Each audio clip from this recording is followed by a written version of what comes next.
Bienvenidos a este nuevo segmento llamado El micrófono docente. Hoy vamos a discutir el tema Identidad docente y exigencia académica, encuentros y desencuentros con la realidad social.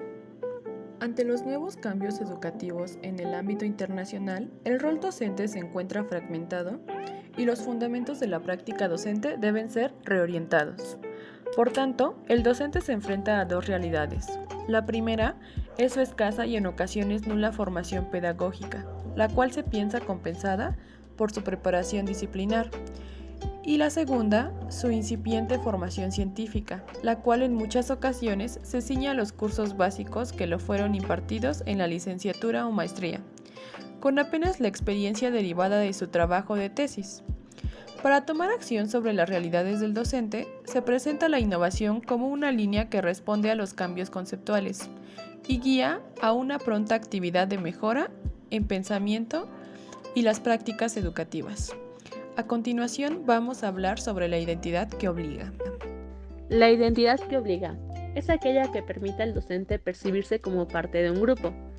Esta se divide en dos: la que deviene de la educación recibida en el seno familiar y que le define como persona, y la identidad que acepta y reconoce que es la del gremio profesional. Dentro de estas dos esferas hay diferencias en los significados y en las percepciones profesionales y disciplinares con la realidad escolar. En consecuencia, esto no permite que el maestro trascienda a su tercera identidad, que es la de docente. Entonces, ¿cómo puede el maestro configurar estas dos esferas de la identidad? En respuesta, el maestro deberá asumir la dualidad de su postura, enfrentándose al desafío de configurar una nueva identidad, ahora como docente, la que debe unirse con aquella que sobreviene de su formación disciplinar profesional. Se trata de un proceso social-cultural. La docencia se ha transformado en una actividad social poco atractiva, que no interesa a los mejores candidatos, es decir, a los mejores profesionistas. Además, quienes ingresan a universidades o institutos de formación y capacitación del profesorado no poseen un historial educativo sobresaliente o al menos destacado. Recordemos que el mejor principio para construir una identidad docente tiene que ver con la necesidad de una autovaloración personal acerca de aquello que afecta, ocupa, preocupa y concierne a los maestros, y no solo lo que saben e interpretan. Muy bien, compañera Claudia. Ahora vamos a revisar los nuevos retos de la docencia a cargo de nuestro compañero Manuel. Y enseguida volvemos contigo. Investigar para educar. Los nuevos retos de la docencia.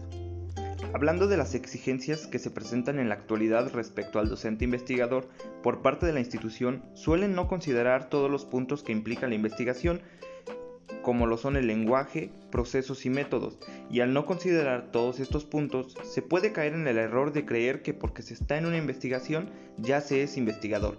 En realidad, las características de un investigador no son necesariamente las mismas para el ejercicio docente. Es importante entender que un docente que sabe enseñar no necesariamente sabe investigar, o un investigador no necesariamente sabe enseñar. Sería inapropiado asumir el porqué de estas negativas. Se debería más bien investigar la o las razones quizás intrínsecas del docente, como desmotivación, confusión o hasta por causa de la institución, ya que estas razones son también parte de la construcción de la identidad docente. Oye, y profundizando un poco sobre las razones que ya explicaste, ¿cuáles serían las problemáticas a las que se enfrenta un profesor que también es investigador? Para responder, voy a citar a Villarruel Fuentes, 2012, que nos dice que la condición de maestro investigador implica una serie de problemáticas, las cuales incluyen: número 1, la necesidad de trascender su identidad profesional disciplinaria, que le otorga la carrera que cursó, la cual suele provocar una parálisis paradigmática. Número 2, la exigencia de construir una doble identidad profesional, una docente y otra de investigador. Número 3, su escasa y en ocasiones nula preparación como docente e investigador. Número 4, el disenso que se deriva de la inexperiencia del novel maestro y la práctica experimentada de los maestros de mayor antigüedad, los que en conjunto integran la comunidad académica. Número 5, la carencia de programas institucionales encaminados a la formación docente y de investigación. Número 6, la carencia de un perfil profesional claramente definido para el maestro investigador. es interesante cómo estas problemáticas son relacionadas con lo intrínseco, lo cual casi queda en último plano. Además, se puntualiza en que no existe un perfil profesional definido y es aquí donde se desenlaza el problema de la universidad, el cual no es posible debido a las actualizaciones, las necesidades, diferentes contextos y las características propias del docente. Entonces, el quehacer del docente investigador debería ser crear conocimiento innovador y productivo, que pueda ser transmitido y comprendido por los estudiantes, para que ellos puedan seguir aprendiendo a lo largo de sus vidas y se desempeñen en el mundo de una manera satisfactoria. Por lo que surge otro tema que también es muy importante tocar, es investigar en educación o ser maestro investigador. Te dejo la palabra, compañera Claudia. Primero, antes que nada, debemos aprender a diferenciar entre un maestro, un investigador y un maestro investigador, pues cada uno tiene su propia identidad. Un maestro es aquel intelectual quien recrea y promueve nuevas estrategias de aprendizaje, además de investigar en su práctica con la finalidad de asumirse como un agente de transformación. En cambio, un investigador es un profesional que trabaja en crear nuevos conocimientos, productos, procesos, métodos y sistemas en la gestión de proyectos. Y un maestro investigador es un profesional con solvencia didáctica para impartir los contenidos curriculares.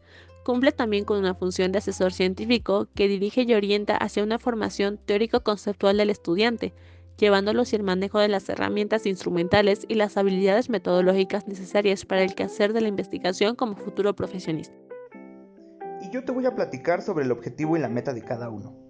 El maestro implementa procesos de aprendizaje para los estudiantes bajo criterios de eficiencia y competencia profesional. Su meta es alcanzar la calidad en el servicio educativo que brinda, bajo estándares internacionales que miden su dominio de modelos y estrategias didácticas innovadoras. En cambio, un investigador desarrolla modelos que brindan explicación sobre realidades concretas basándose en evidencias verificables tomadas de los fenómenos que estudian. Su meta es contribuir al desarrollo científico y tecnológico a partir de generar y transferir conocimientos. En cambio, un maestro investigador es capaz de desarrollar su práctica educativa con un pensamiento científico y con destrezas instrumentales, de manera que le permitan apegarse a las exigencias del desarrollo integral del estudiante, así como su papel dentro de la dinámica social y reflexionar la estructura de la ciencia. Su meta es que el estudiante adquiera metahabilidades para el trabajo científico, experimental y no experimental, y que además se vean reflejadas en la resolución de situaciones problema, de modo que pase de la condición de aprendiz a la de experto. Es importante mencionar entonces la diferencia entre un investigador educativo y un investigador en la educación. Un investigador educativo está más cercano al contexto de su propia docencia, lo ve desde dentro, es un observador del objeto de estudio de la educación, mientras que un investigador en educación se apega a una visión más extendida, que mira desde fuera los derrotes de la educación, como es el caso del sociólogo, el psicólogo, el antropólogo, entre otros, quienes investigan acerca de la educación como objeto de estudio. Y ya para cerrar, vamos a puntualizar dos posibilidades que se discutieron a lo largo de este segmento.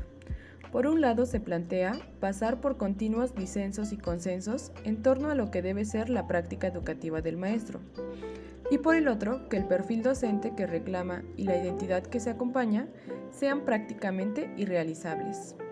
Esto traería como consecuencia escenarios escolares como espacios de contiendas políticas, donde diversas subculturas compiten por instaurar el predominio de sus ideales. Con esto agradecemos la participación de nuestros panelistas, que es Manuel Núñez y Claudia Ivette Hernández Espinosa. Queda con ustedes su servidora Nelly Hernández Rodríguez y quédate aquí en una emisión más del Micrófono Docente.